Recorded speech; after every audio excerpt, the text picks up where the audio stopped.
नमः। हरे हराये नमः। हरे कृष्णा। आज हम भगवत गीता अध्याय 11 श्लोक नंबर 5 सीखेंगे। चलिए शुरू करते हैं। श्री भगवानुवाच पश्य मे पार्थ रूपाणि शतशोऽथ सहस्रशः नानाविधानि दिव्यानि नानावर्णाकृतीनि च। अब हम इसे धीरे धीरे बोलकर समझते हैं। श्री भगवान उवाच पश्य मे पार्थ रूपाणि शतशो अथ सहस्रशः नाना विधानि दिव्यानि नाना वर्णाकृतीनि च। अब हम इसे फिर से गाते हैं। श्री भगवान उवाच पश्य मे पार्थ रूपाणि शतशो अथ सहस्रशः नाना विधानि दिव्यानि नाना वर्णाकृतीनि च। चलिए अब हम समझते हैं कि भगवान श्री कृष्ण इस श्लोक में क्या कह रहे हैं। श्री भगवान ने कहा, हे अर्जुन, हे पार्थ, अब तुम मेरे ऐश्वर्य को सैकड़ों हजारों प्रकार की दैवी तथा विविध रंगों वाले रूपों को देखो।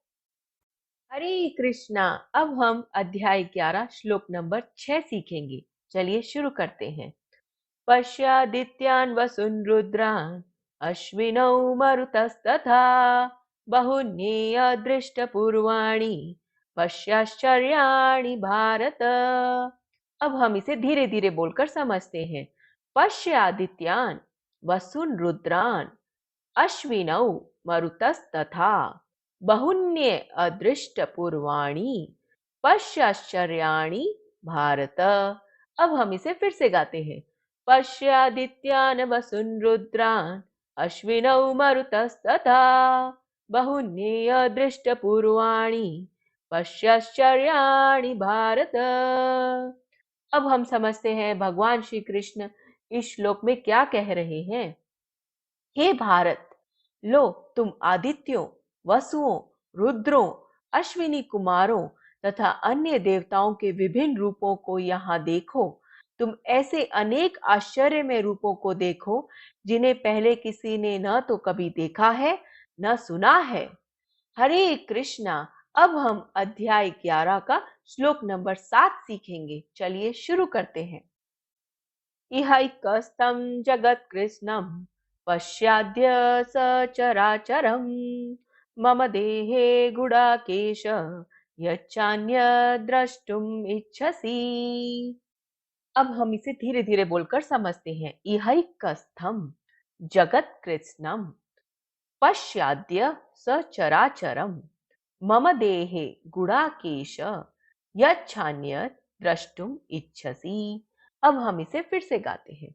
इहैकस्थं जगत्कृत्स्नं पश्याद्य सचराचरं मम देहे गुडाकेश यच्छान्यत् द्रष्टुम् इच्छसि। अब हम समझते हैं भगवान श्री कृष्ण इस श्लोक में क्या कह रहे हैं। हे अर्जुन, तुम जो भी देखना चाहो उसे तत्क्षण मेरे इस शरीर में देखो। तुम इस समय तथा भविष्य में भी जो भी देखना चाहते हो उसको यह विश्व रूप दिखाने वाला है। यहाँ एक ही स्थान पर चर अचर सब कुछ है।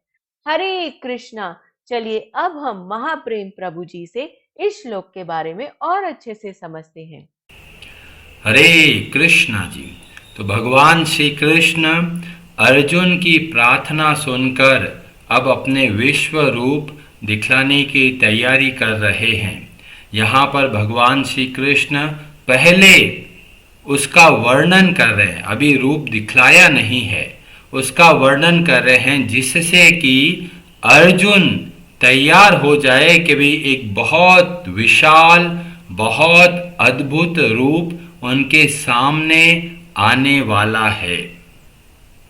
इसमें भगवान श्री कृष्ण ने बोला कि इस रूप के अंदर सभी देवताओं को अर्जुन तुम देख सकते हो।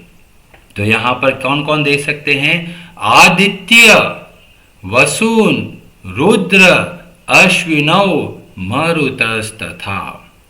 ये सब देवी देवताएं जो है वे सब भगवान श्री कृष्ण के विश्व रूप में सम्मिलित है। कई लोग सोचते हैं अरे देवी देवताएं तो अलग अलग है, अपने हिसाब से कार्य करते हैं। नहीं, वे सब के सब भगवान श्री कृष्ण के अंतर्गत कार्य करते हैं।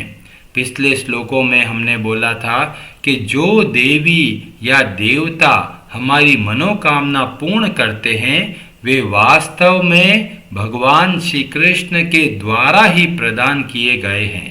पर हम अन्य देवी देवताओं की पूजा करते हैं, वैसी पूजा अविधि पूर्वक पूजा कहलाती है। तो जब हम भगवत गीता का अध्ययन करें तो हमें समझ में आना चाहिए जितने भी देवी देवताएं हैं वे भगवान श्री कृष्ण के पार्षद हैं, वे उनके अंग है।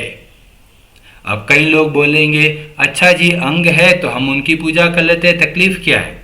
कि उसमें तकलीफ यह है कि जो देवी देवताओं की पूजा करते हैं भगवान श्री कृष्ण को भूलकर या भगवान श्री कृष्ण को अच्छे से नहीं समझकर, और जब देवी देवताओं की पूजा करते हैं तो ऐसा जो मनोकामना पूर्ण होती है, इच्छा पूरी होती है, वह जो फल है वह क्षणिक बोला गया। क्यों? क्योंकि हम भगवान श्री कृष्ण को भूलकर अन्य देवी देवताओं को संपूर्ण समझ बैठते हैं और वह हम गलती करते हैं। और भगवत गीता हमारे जो पुराने गलत विचार है उनको सही करते हैं जब ऐसे श्लोकों का हम अध्ययन करते हैं। तो जब बोला गया सभी देवी देवताएं भगवान श्री कृष्ण के शरीर के अंतर्गत है, इसका मतलब यह है कि जब हम किसी देवी देवता की पूजा करें तो सही तरीके से करें। सही तरीका क्या है कि जैसे एक शरीर का बहुत सारे अंग होते हैं, जैसे आँख होता है, नाक होता है, गला होता है और पेट होता है, हाथ है, पाँव है, पर अगर हमें शरीर को पोषण देना है, शरीर को मजबूत बनाना है, आँखों को अच्छा करना है, कानों को अच्छा करना है, तो क्या करते हैं? हम भोजन ग्रहण करते हैं। तो हम क्या भोजन आँखों को देते हैं या कानों को खिलाते हैं? नहीं, हम वह जो भोजन है वो मुंह के माध्यम से पेट तक पहुंचाते हैं। पेट में जब खाना पहुंचता है वहां से सब जगह पर पहुंच जाता है। ऐसे ही जब हम भगवान श्री कृष्ण की भक्ति करते हैं तो सभी देवी देवताएं बहुत प्रसन्न होते हैं और उनका आशीर्वाद हमें स्वतः ही मिलता है। तो इसलिए जब हम भक्ति करें पूर्ण हृदय से भगवान श्री कृष्ण की भक्ति करें। कई लोग सोचते हैं अरे मैं तो गणेश जी की पूजा करता था, अब आप बोल रहे हो भगवान कृष्ण की पूजा करो, तो कहीं गणेश जी नाराज तो नहीं हो जाएंगे? कहीं गणेश जी के साथ हम धोखा तो नहीं कर रहे? क्योंकि गणेश जी की वजह से हमें इतना मिला है। तो आप निश्चिंत रहिए, जब आप गणेश जी की पूजा करते थे तो भी वास्तव में आप भगवान श्री कृष्ण की ही पूजा करते थे, पर वह जो पूजा की विधि थी वह अविधि गलत तरीके से थी। तो पहले भी भगवान श्री कृष्ण की पूजा कर रहे थे पर विधि सही नहीं थी। भागवतम और भगवत गीता हमें बताते हैं सही विधि से हमें भगवान श्री कृष्ण की पूजा करनी है। अब कई लोग बोलेंगे जी हमें कैसे पता चलेगा कि भगवान कृष्ण की पूजा करें तो गणेश जी प्रसन्न हो जाते हैं, शिव जी प्रसन्न हो जाते हैं, देवी दुर्गा प्रसन्न हो जाती है? तो इसके लिए बोला गया तस्मात् शास्त्र प्रमाणम, शास्त्र के आधार पे निर्णय लीजिए। और हमें बहुत सारी कथाएं देखने को मिलती है, जैसे कि श्रीमद् भागवतम, उसमें एक बहुत सुंदर कथा आती है प्रचेताओं की कथा। प्रचेताएं 10 भाई होते हैं जो लोग सब मिलकर भगवान विष्णु की आराधना को जाते हैं और वो सोच रहे होते हैं हम किस तरह से भगवान विष्णु की आराधना करें। और जब वो जा रहे होते हैं तो रास्ते में उनको एक सरोवर, एक तालाब दिखता है और तालाब में देखते इतना सुंदर तालाब है। इतने में ही वहां उस सरोवर में से भगवान शिव प्रकट होते हैं देवी पार्वती जी के साथ में, और उनके बहुत सारे पार्षद खड़े होते हैं और प्रचेताएं बहुत आश्चर्यचकित हो जाते हैं। वो सोचते हैं, अरे हम तो भगवान विष्णु की आराधना को चले थे, भगवान शिव के दर्शन ऐसे ही हो गए।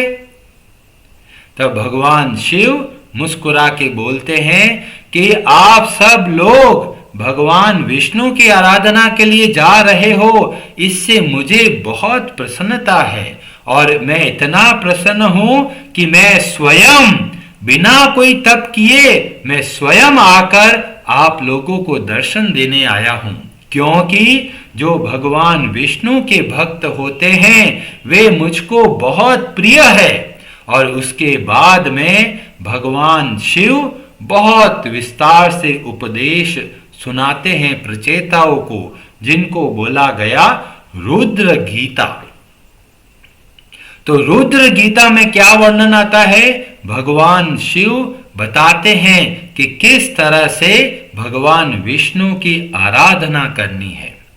तो हम इस कथा से पता चलता है कि जब हम भगवान श्री कृष्ण की आराधना करना चाहते हैं तब अन्य देवी देवताएं स्वतः ही प्रसन्न होते हैं। ऐसे ही देवी दुर्गा का भी वर्णन मिलता है महाराज जड़ भरत की कथा में।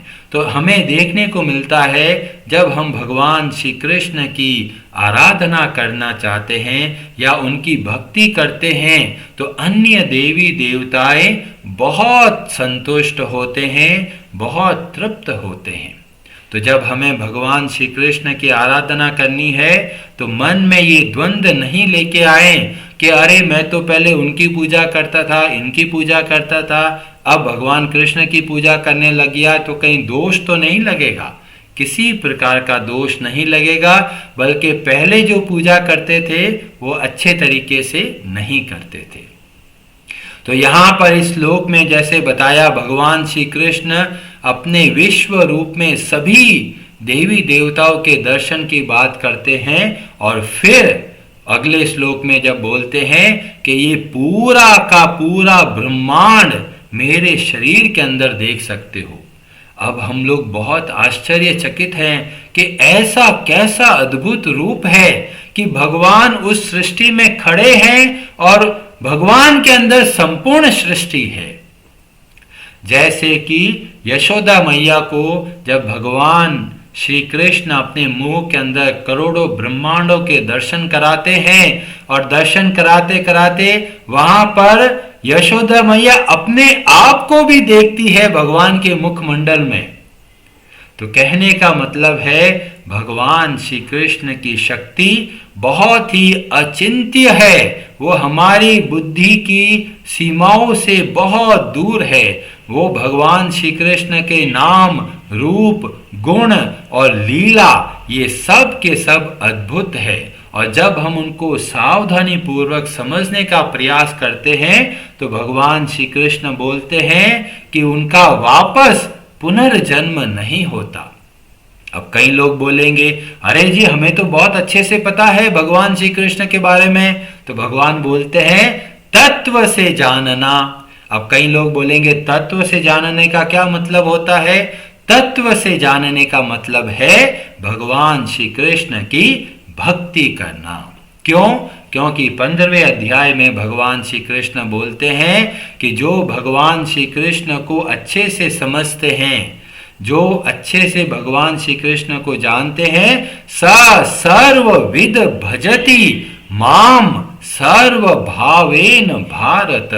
जैसे ही हम भगवान श्री कृष्ण को तत्व से समझते हैं तुरंत उनकी भक्ति में पूर्ण हृदय से लग जाते हैं। और अगर पूर्ण हृदय से भगवान श्री कृष्ण की भक्ति नहीं करते इसका मतलब है हमने भगवान श्री कृष्ण को नहीं समझा है तत्व से। तो यहाँ पर जब भगवान श्री कृष्ण बोलते हैं मेरे अंदर सारे ब्रह्मांडों को, सभी देवी देवताओं को देखो, जो कुछ है सब के सब देख सकते हो, भविष्य के अंदर जो होने वाला है वह भी देख सकते हो। ऐसे ऐसे अद्भुत रूपों के दर्शन कर सकते हो जो पहले कभी ने नहीं किया है। तो यह कैसे संभव है, इसका उत्तर हमें भगवान श्री कृष्ण स्वयं देते हैं अगले श्लोक में, जो कि हम कल डिस्कशन करेंगे। हरे कृष्णा जी, आप सबका बहुत बहुत धन्यवाद। Hare Hare Namaha